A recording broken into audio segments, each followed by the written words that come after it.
Hello and welcome to Cornerstone United Methodist Church in O'Fallon, Missouri. At this time, please take your seat, silence your phone, and lower your voice as we now prepare our hearts and minds for worship. Cornerstone UMC is a growing multi-generational community of faith where all people are welcomed and loved. As recipients of God's unconditional love and grace, we believe that the future is filled with hope and possibilities as we learn, grow, and serve together. If you're new to Cornerstone UMC, please see Pastor Jim Pike following the service today for a special welcome gift. Now, let us worship together.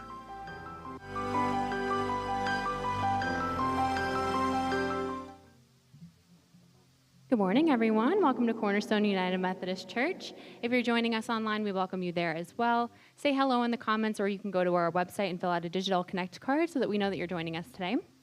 At Cornerstone, everyone is welcome. This is a place where you can be yourself, so it's just a reminder to everybody. Every single week, I want to make sure that that's known to everyone here. Today, we also are very excited to have a guest speaker by the name of Scott Walker. I'll give you a little bit of background on Scott. He has dedicated over 3 decades to leadership in both nonprofit and retail sectors. Currently, he's in his 14th year as president and CEO of LifeWise STL, where he has dynamically transformed their organization. So please welcome him as he is our guest speaker today. Give a little clap. Thank you so much for being here. Now, as we begin worship, let's just take a moment to quiet our hearts and focus our attention to God and all that He brings to us. I now invite you to stand as you are able to, and let's just give all of our honor and glory to God as we sing our God.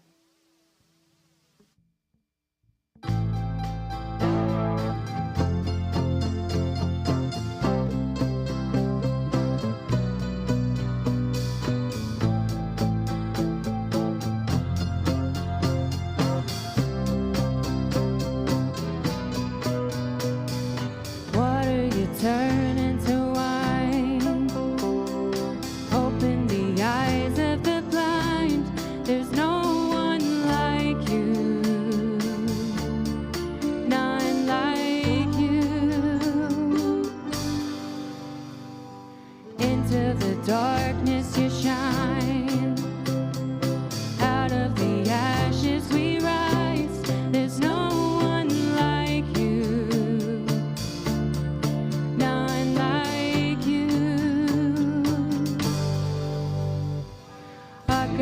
Greater, our God is stronger. God, you are higher than any other. Our God is healer, awesome in power. Our God, our God.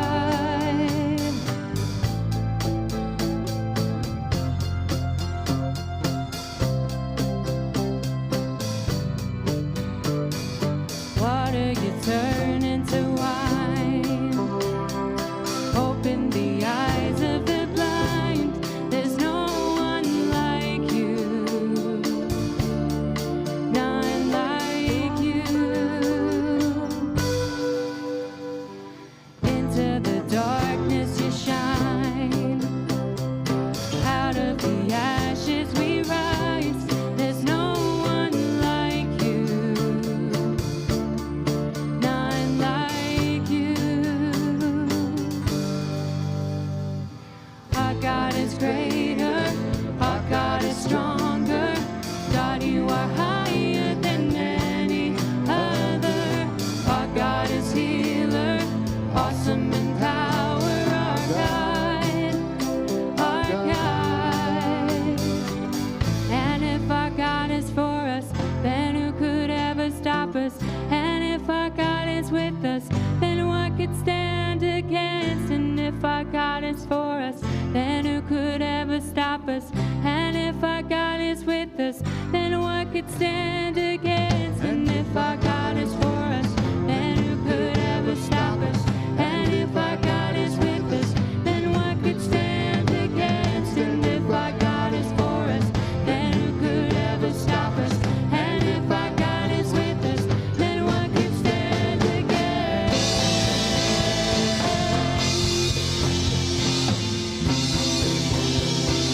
Then what could stand against?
give it up to God this morning. Great way to start worship with everyone here. It's always such a pleasure. This next song, From the Inside Out, this really aligns with kind of the message always and today about how God is just always within us, and He's always there to guide us and be the one that's the person and the presence around us if we're facing any challenges. He's always within us, and He also wants us to go out into the world and bring others to Him. So let's sing From the Inside Out together this morning.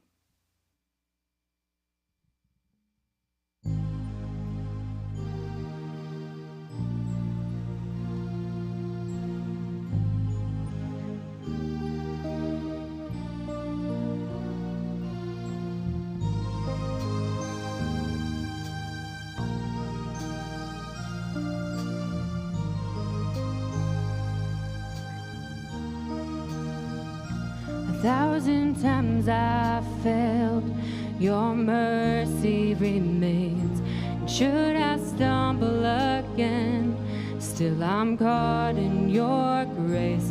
Everlasting, your light will shine when all else fades. Never ending, your glory goes beyond all fame.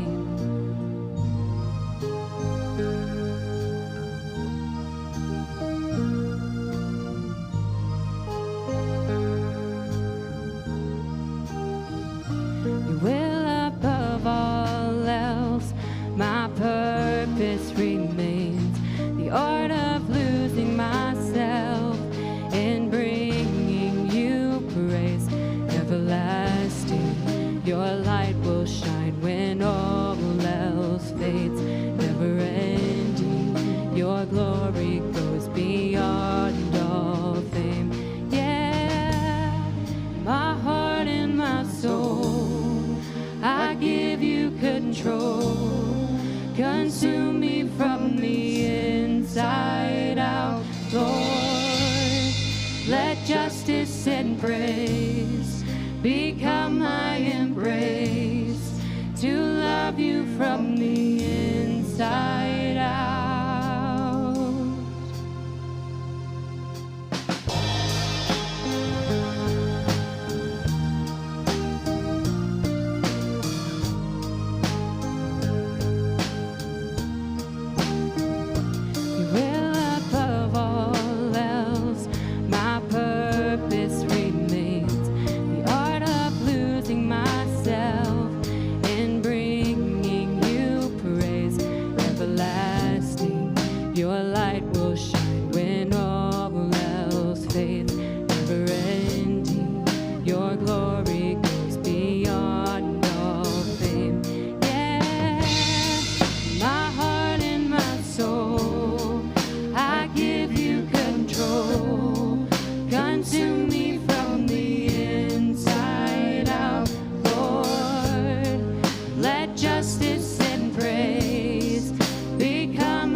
Control, consume me from the inside out, Lord.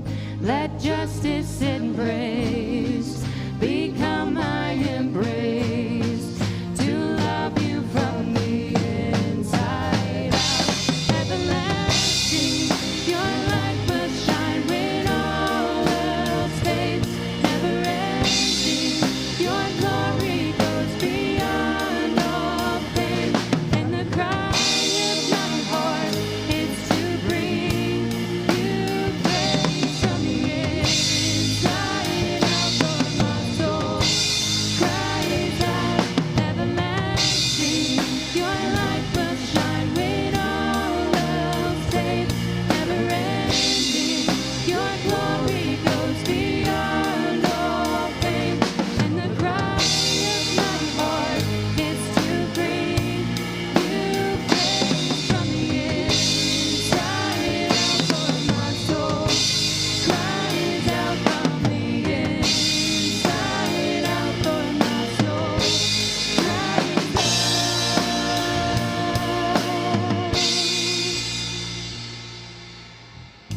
our head in prayer now together. Dear God, we come before you with our hearts full of so much gratitude for the boundless love and grace that you pour on us each day.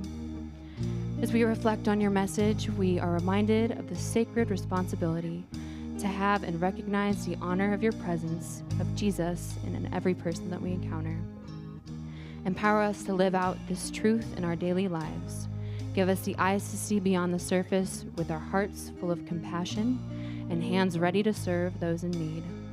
May we extend the same love and kindness to others that Jesus has shown, knowing that whatever we do is through him for our sisters and brothers.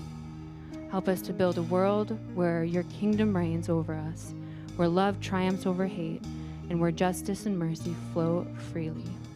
God, we say all of these things in your Son's name, the Son that taught us the prayer stating, Our Father, who art in heaven, hallowed be thy name. Thy kingdom come, thy will be done, on earth as it is in heaven. And give us this day our daily bread, and forgive us our trespasses, as we forgive those who trespass against us. And lead us not into temptation, but deliver us from evil. For thine is the kingdom, and the power, and the glory forever. Amen. You may be seated. Jesus teaches us that it is better to give than to receive, so let us provide our gifts and offerings today with open hearts, knowing that generosity advances God's work in us and for others, especially in this church. I now invite our ushers forward as we give back our offerings to God.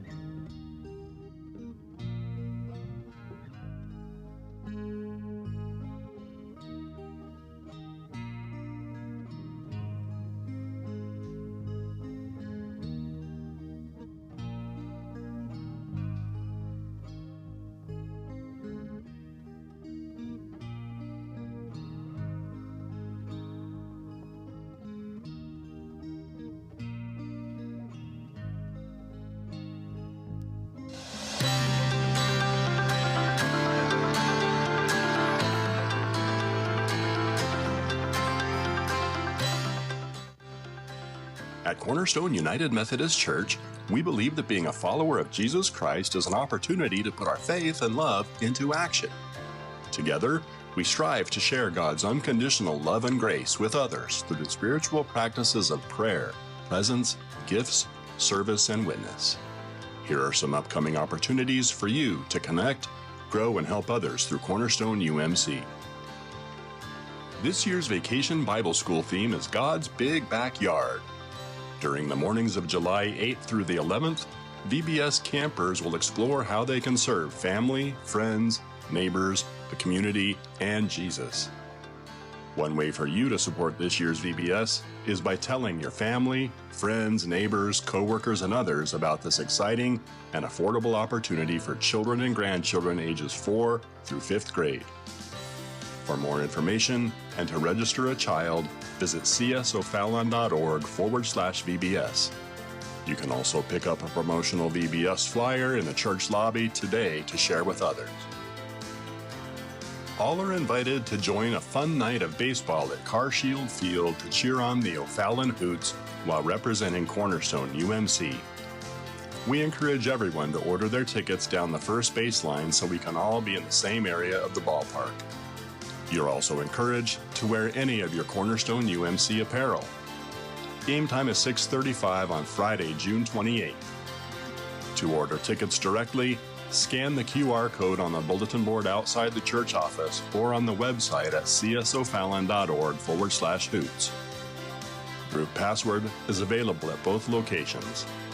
If you have any trouble getting your tickets ordered, contact the church office or email info@csofallon.org. Cornerstone UMC has reserved a spot in the City of O'Fallon's 4th of July parade.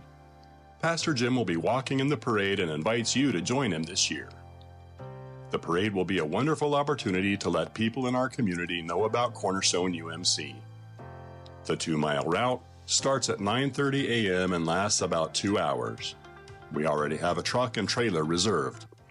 All ages are welcome to participate. There will also be a few seats available for those with limited mobility who would like to be a part of this fun experience. If you cannot walk with us but would like to donate bags of candy, please bring them to the church office between now and July 2nd. If you would like to walk with Pastor Jim and represent Cornerstone UMC during the 4th of July parade, please email info@csofallon.org or sign up on the bulletin board outside the church office this coming week.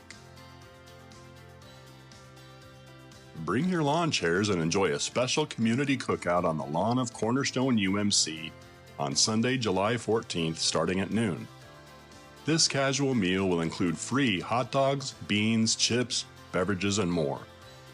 Children and families will be able to enjoy an awesome bounce house and fun yard games during the community cookout. Church members are asked to bring a dessert to share in a disposable container and any yard games that you own. Outreach events like these are one of the ways we connect with new people and grow as a church. Please pick up a promotional flyer in the church lobby to share with your family, friends, and neighbors.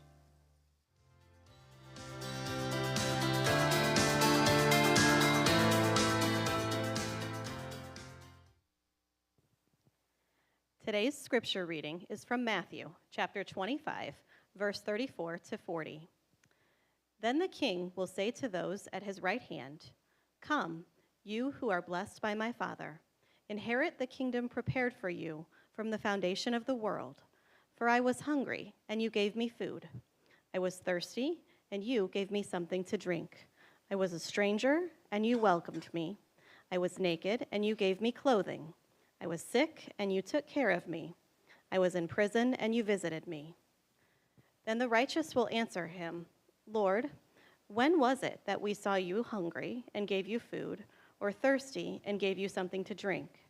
And when was it that we saw you a stranger and welcomed you, or naked and gave you clothing? And when was it that we saw you sick or in prison and visited you?" And the king will answer them, "Truly, I tell you, just as you did it to one of the least of these brothers and sisters of mine, you did it for me." This is the word of God for the people of God. Thanks be to God. Our guest speaker, Scott Walker, forward, and he's going to prepare our message today from him. Thank you. Well, thank you for being here, and thank you for having me. I appreciate Pastor Jim giving me this opportunity, and I'm glad the conference sends them away once in a while, because if the pastor's here, I usually only get 2 or 3 minutes. So, LifeWise is an agency that some of you may know as Kingdom House. Is that a much more familiar name? So back in 2019, we changed the name, and that name change was really about transitioning the programs that we do in a way that I'm going to talk about, and we just felt the name needed to change and be more reflective of that. So you're going to see our mission statement, which we have, is our mission is to help individuals and families achieve economic well-being by providing high-impact, relationship-based programming and by addressing systemic barriers to that success. And that really drives a point that I really want to make and work with you on here today is that stabilizing in poverty versus pathways out of poverty. So much of what we've done historically in our Kingdom House day was stabilize people in poverty. We made sure they had food. We made sure that they had clothes. But when you do that, what happens the next day? They need new food and they need clothes. So I think the passage that was just read out of Matthew is symbolic. I think Christ and God calls us to help folks, but not just in those ways, not just to feed them, not just to clothe them, not just to visit them. I also think a big difference is that came out of that passage is he wants us to be in a relationship with them. You know, he didn't have to send Jesus down here to be in the flesh and to interact with folks at the time. But that is a much stronger way of developing a relationship than it is from being above, correct?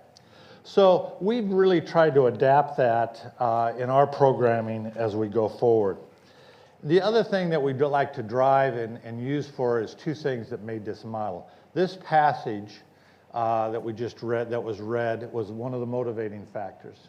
The other motivating factor was, as I came on board 14 years ago and talked to my peers that were running similar agencies or other agencies, I heard one thing over and over again. There's Mrs. Jones. She's the 4th generation of her family we've been able to help. Isn't that great? Well, the reality is no. And we were guilty of it at Kingdom House too. That too much of our programming just stabilized them where they were at, in poverty. So the question I ask you as you think about what's done at this church and as what is done in our community is, what would you want for your kids? What would you want for your siblings? Would you just want them to be fed and have to worry about their next meal? Would you just want them to have the bare minimum in this area, or would you want something more? So the key is that I would hope you'd all want something more. But if you want it for yourself and your kids, why not want it for your community? So I often think about sandwich ministries in church. And I know my own church I battle with at times because they'll do PBJ or they'll do bologna. And if you work in the homeless world at all, there's not a shortage of PBJ and bologna sandwiches. But is that what we eat every day? Or are we having turkey sandwiches and ham sandwiches, roast beef? Why would we feed folks anything different than we ate? So within that, we've tried to transform the agency to have a greater impact. And you'll see on the next slide that how we have gone from transactional work to transformational work. And I know it's hard to read and see everything up there, but everything in blue is new.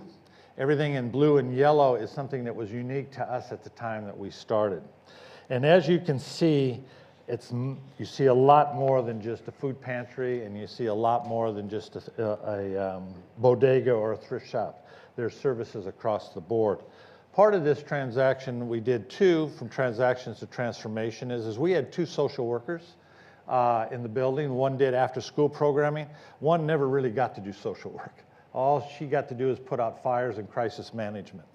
Never got the opportunity to sit down with folks and help move them forward. Today we have 17 social workers in our space. All but one of them run programs. So we do case management a little differently. We do case management within a program versus case management and then guide people to the program.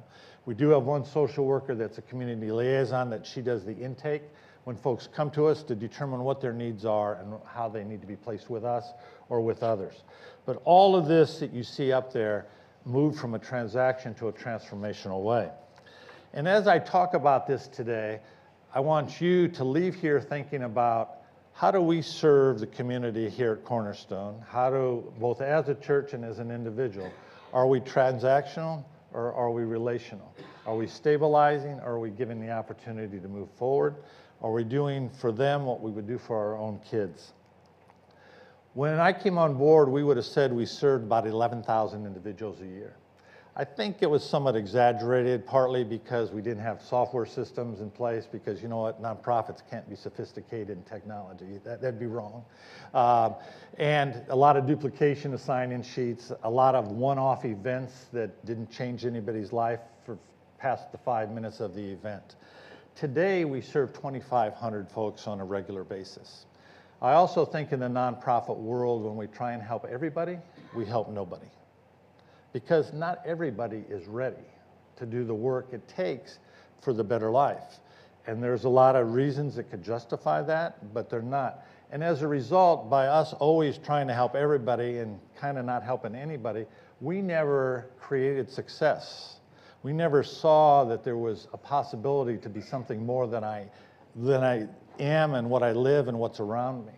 So we narrowed this down and really had a goal of working with the people that wanted to do the work to get a better life and hoping that they then showed others that it's possible. Because if I never see anybody moving out of my public housing complex, or I never see anybody graduate from high school, chances are I'm not either. So the next slide, you'll see that, believe it or not, when we went from this transactional piece, our folks were in a program that would help them move forward. They would only come about 3 times a year. That's either sit down with a social worker or a class or a coaching session. Today, our participants are in the building a minimum of average 49 times a year. They are working very hard to make a better life. And I say participants because we don't call them clients. Client is somebody, we're here and they're here. They're participants. We're walking with them. We're not up here and they're down here. We're trying to honor what they want, trying to help them accomplish what their goals are. So they are hardworking folks that are trying to better their life. Because we know that if somebody is successful at LifeWise and they go back to their neighborhood or their public housing piece and say, I just bought my own house or I just bought my own car, that's going to have a whole lot more impact than me being in front of a group of their peers and say, this is what you need to do. So that piece is key. The other key for us is relationships. That when you're working with somebody 49 times on average per year, you develop a relationship. We all are where we are today in life because we had a strong family base. We had people that surrounded us. When we screwed up, and screw-ups can be anywhere from breaking a crime that most of us probably didn't do, but screw-up can also be not studying for a test and failing, or getting in with the wrong crowd, or doing something we were told not to do, or coming in late, or whatever. The key to it is we had a support network that said, okay, Johnny, this was wrong, but this is how you're going to get up and march forward. Our folks don't have that, and often when they fall down, they don't get back up because they don't have the support network.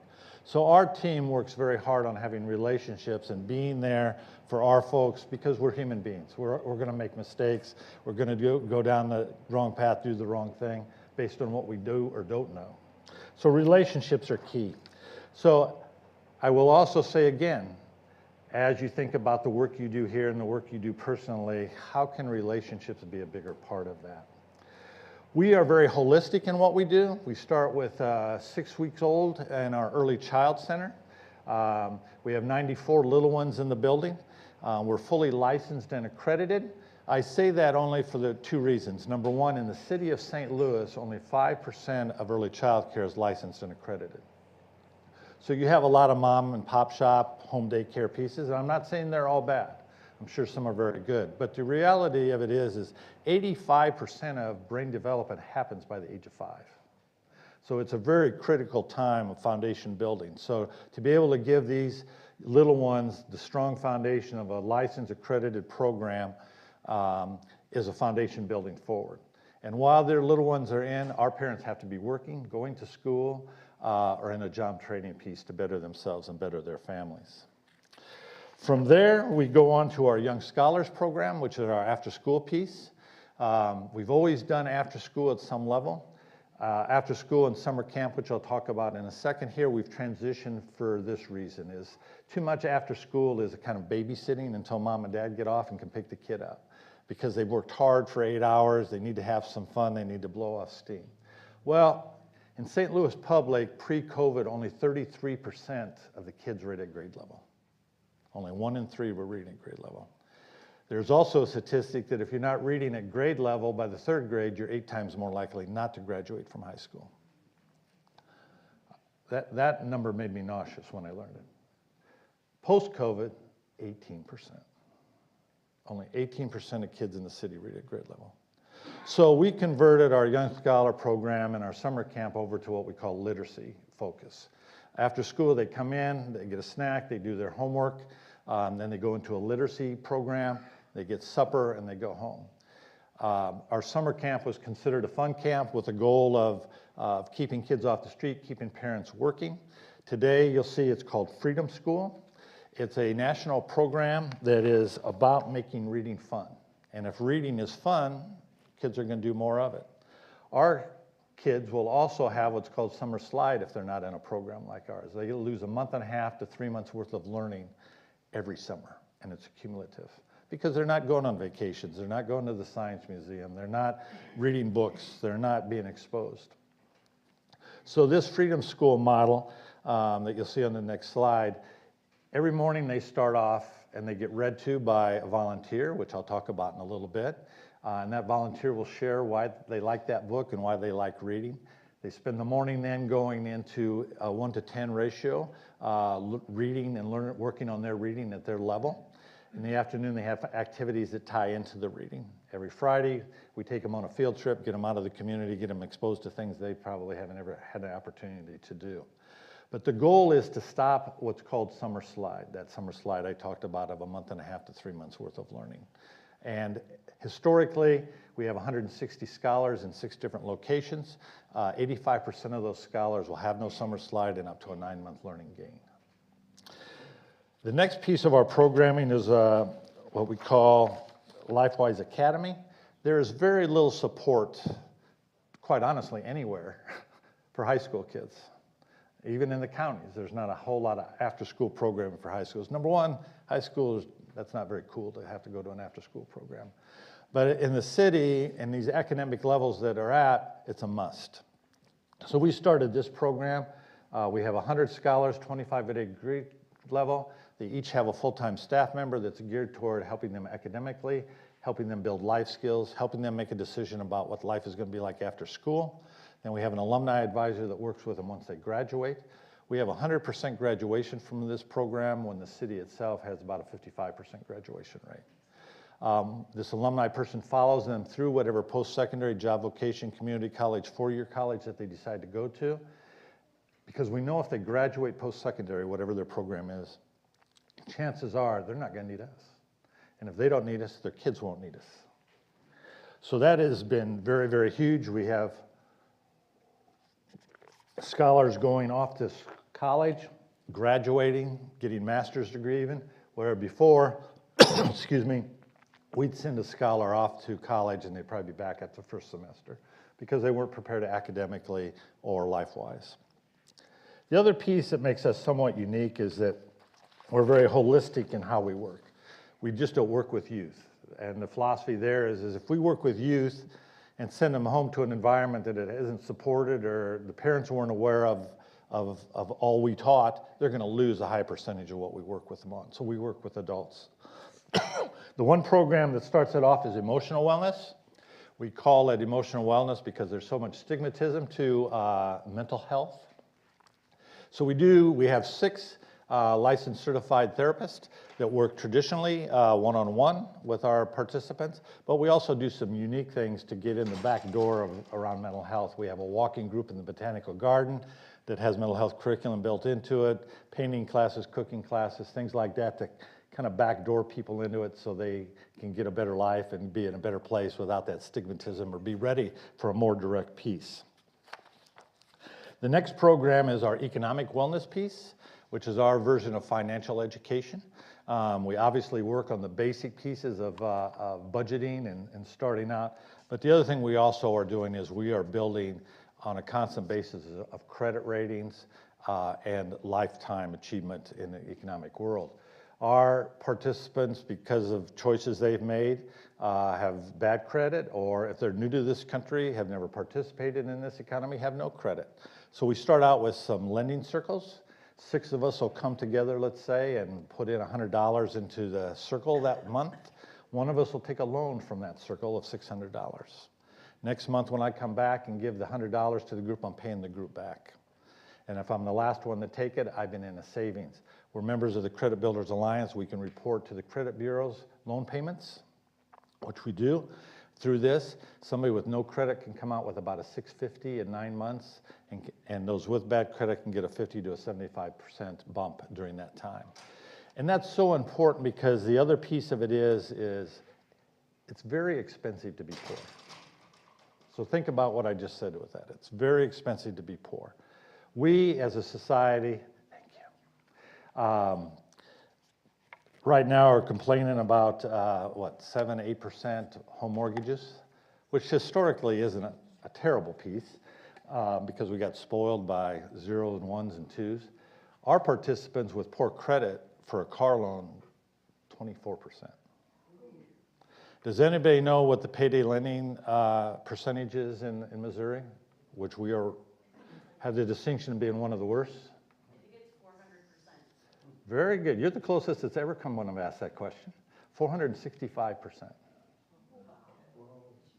So we try and get them out of those products and get them into safer products. One of those ways we do that is through an IDA program. It's a program that was developed here at WashU, individual development account. So after they've done some basic budgeting and done a small savings match piece that we call asset building, where they save $200 and we match it by 100. They can get into these IDAs to buy a house, buy a car, start a business, or go back to school.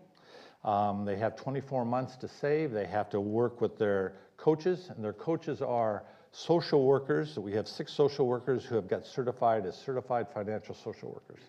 And I've never been in a crowd that had heard that term before. It's a new field in the social work area, and we're one of the few that have those. But the idea is we balance the financial education with everything else that's going on in their life that social workers are trained to work on. They have up to 2 years to save. Last year we had 9 folks buy homes, 6 cars, 2 business starts, and 4 major home repairs. The home piece has a higher match. They save 2, we match 6, because we want to create, there's a wealth gap. And our participants aren't passing on any wealth because they historically haven't had any. So the only way you're going to get some people out of poverty is to have transfer of wealth. But if they don't ever own anything, that's never going to happen. So we have wait lists for that, and as you can imagine. And then we work with partners that also in the housing, be sure there's good housing for them to get into. Within that, we don't stop there. We have 2 programs for seniors. We have a program called Senior Companions, where we have 50 low-income seniors who get paid a stipend that doesn't count against Social Security earnings. They go out and visit 150 homebound seniors. Our seniors aren't going to always have nursing home insurance, as you can imagine, aren't going to have maybe the family support that we all have. So our seniors can visit up to 4 times a week, 4 to 5 hours at a time, socialize with them, take them to doctor's appointments. They don't clean houses or anything like that, but be sure they're not isolated, because our seniors can become isolated and then it's a quick downhill road. The other piece we have is called Senior Resiliency, where seniors come in, a group of 15 come in every other week for a 6-month period of time, and all the topics are senior related. We make sure they get connected to any assistance they can have, that they're signed up for Medicaid, Medicare. We make sure that we bring somebody in so they've had their end of life planned out, so it's not left to their family and of not knowing.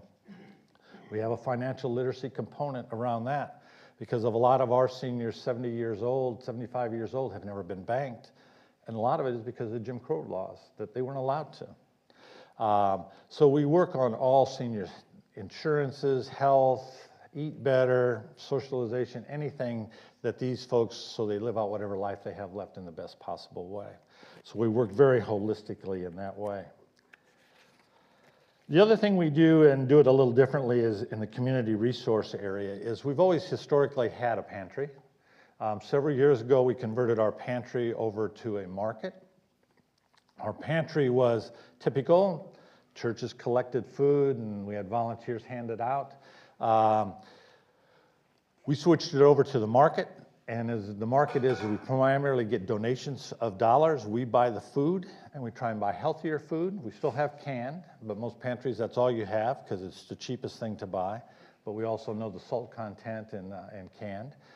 We have canned, fresh, and frozen. When we were a pantry, our meat of choice was Spam or tuna. Today, it's ground beef or chicken breasts. Milk, we didn't have. So an example, the other difference is they pay a small percent. It's heavily subsidized. So the milk is $1.50 a gallon. So the grocery shoppers in this room, what? Schnucks is what, $4.50 to $5.50 a gallon? But the idea is that they are buying and they are providing for their families. We also are able to take the EBT card so they can maximize their food stamp dollars, which then gives them opportunity for have a little extra money left over for rent and utilities and those other things. Our bodega is the same way. It's our version of a thrift shop. They come in, folks donate clothes. If they're good enough for us to wear, they go into our bodega. Volunteers work it. Folks come in and shop. They pay $1 an item. Again, they are providing for their family. It's not free. We take those dollars and we go to Sam's and buy things like diapers, feminine products, cleaning supplies, things you can't buy with food stamps or WIC, and sell them back at a heavily subsidized price. Again, so they are the providers for their families. You'll see on the next slide, we really emphasize dignity and empowerment. because that's what we would want for ourselves. We would want to be treated with dignity, and we'd want to be empowered to provide for ourselves. So while some of it's subsidized, we certainly try to give them an edge up and to try and be able to provide as best they can. The last component of our programming is volunteer engagement. We have multiple opportunities. There's not a whole lot that happens at LifeWise that volunteers can't help and be a part of. Pre-COVID, we had about 25,000 hours a year of volunteerism. It's starting to come back a little bit. We had 16,000 last year. I often say if we were a business, we'd have a third more staff, but because we're a nonprofit, we run lean on the staff, and volunteers really are a big player in helping us overcome and get things done within that. The other piece we have is some activities that you can get engaged in and volunteer. I talked about Freedom School. Every morning this summer we'll have 5 sites.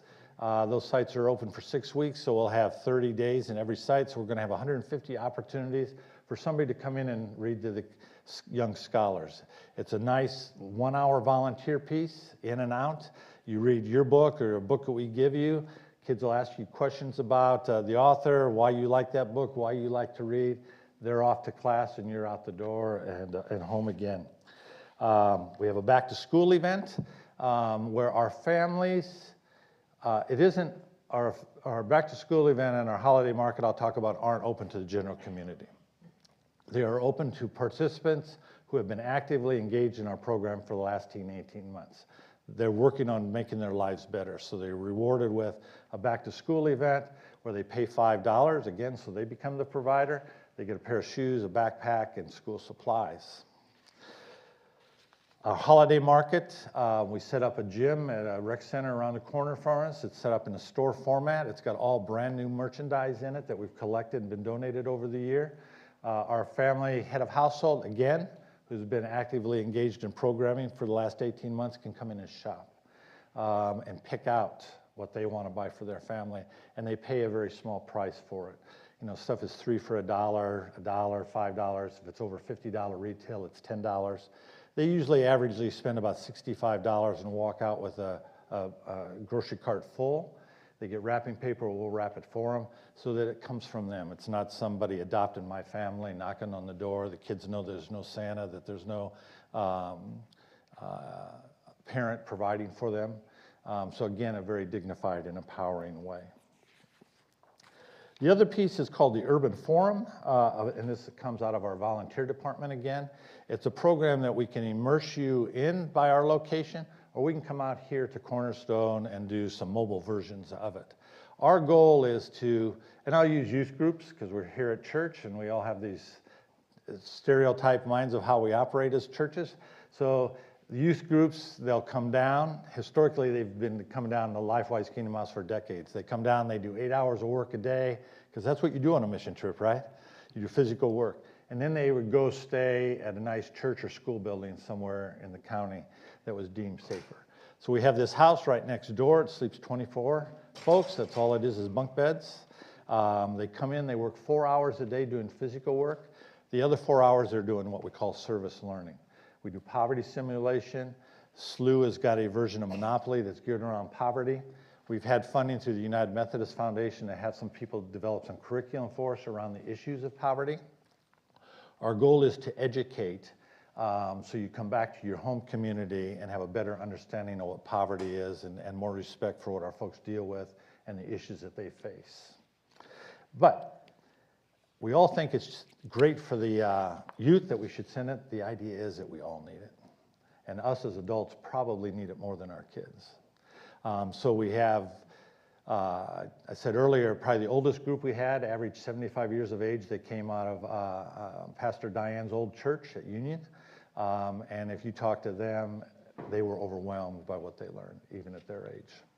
So the other thing is we want to overcome this mentality of and be educated. There's a saying out there that kind of drives me nuts. It's they just need to pull themselves up by their bootstraps.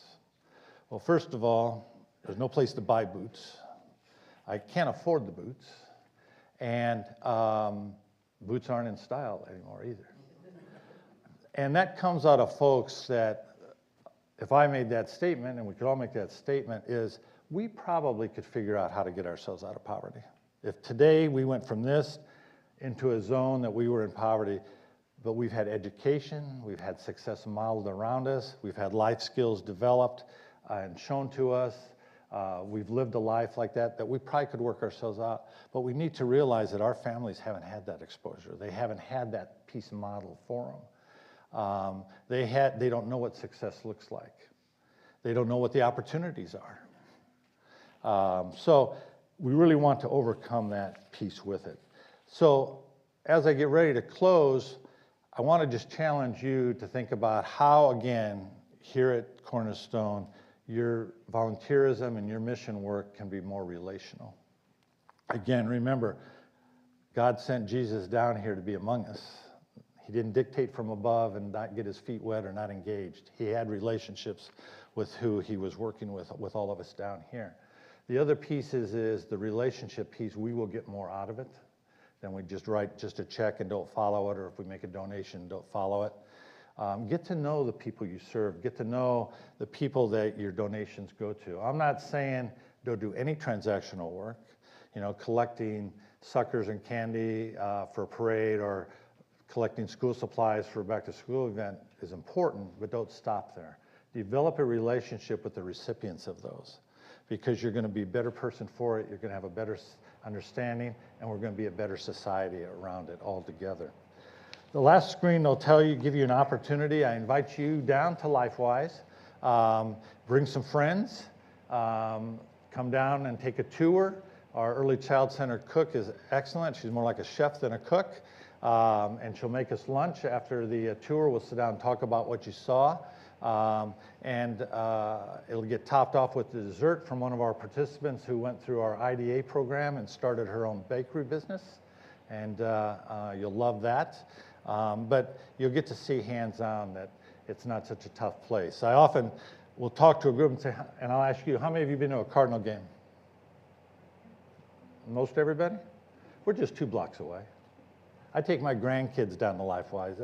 I'm not afraid that something's going to happen to them. It's a safer place. And sometimes in St. Louis, we're good at letting rivers and highways divide us and keep us from coming together. So I challenge you to overcome that. And whether you work with LifeWise or you work with whoever you're working with here as individuals and churches, is to do it in a more relationship ways and less transactional. So thank you for having me. I'll be around if there's any questions afterwards. But again, thank you for having me today. I'll close us out here with prayer, if we could. Dear Lord, we thank you for this space. We thank you for the opportunity to come together to worship and learn from you. Help us understand that you sent Christ down to us to be in relationship with us. And that is how you intend for us to work with the under-resourced and the poor that are among us. Let us realize that we are blessed, that what we want to call a birth ladder, we were born into a family that had resources, that had exposure, that had life skills, but not everybody has been.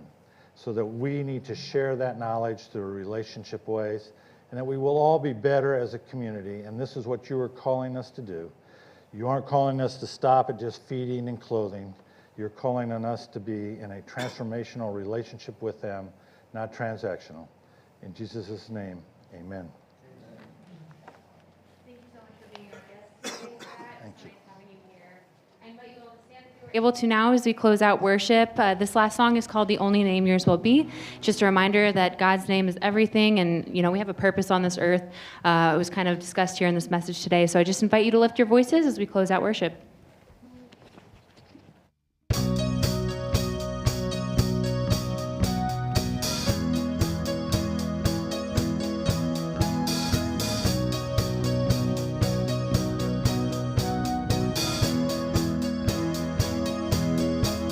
Yours will be the only name that matters to me, the only one whose favor I seek, the only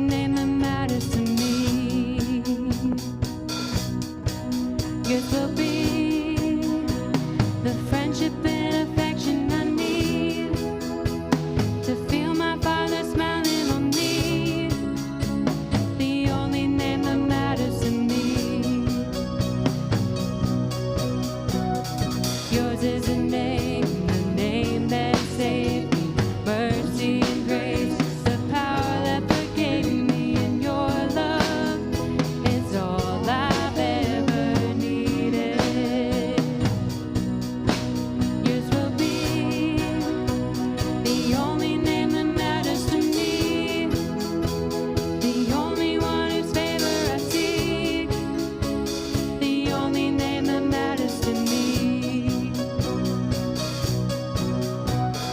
Yours is a name that saved me, mercy and grace, the power that forgave me, and your love is all I've ever needed.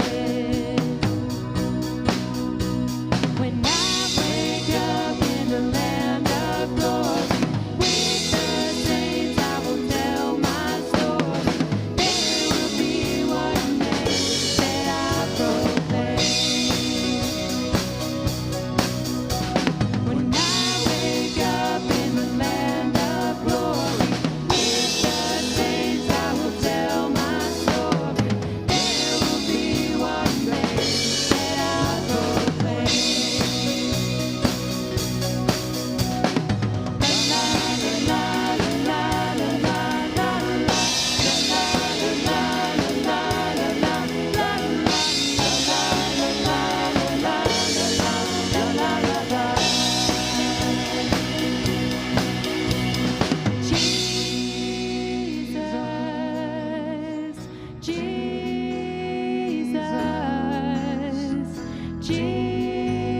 Jesus, just that name.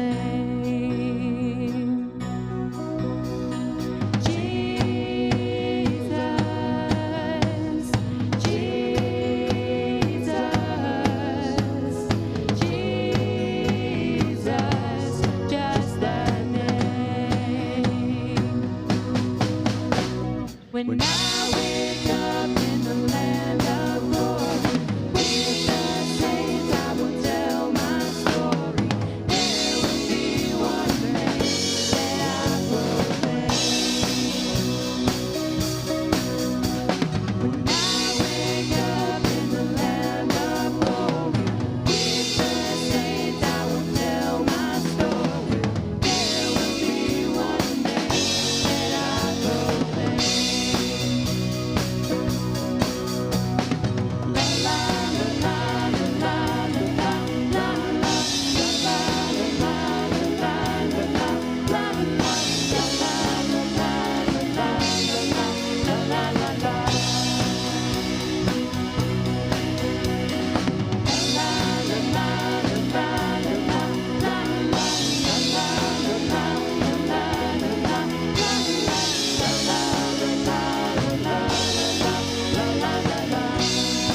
Let's do that one more time, church.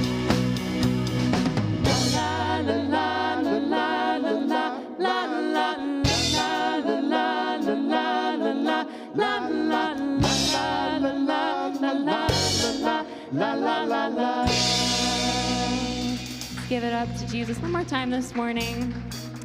As we go out into this world, just be blessed and be a blessing to others. Live like Jesus, be loving, be caring, be accepting, and just show your purpose in this world as we learned earlier today. As you spread the goodness in God, I hope that you just have a great rest of your week, and we hope to see you next time. Thank you again for being here today.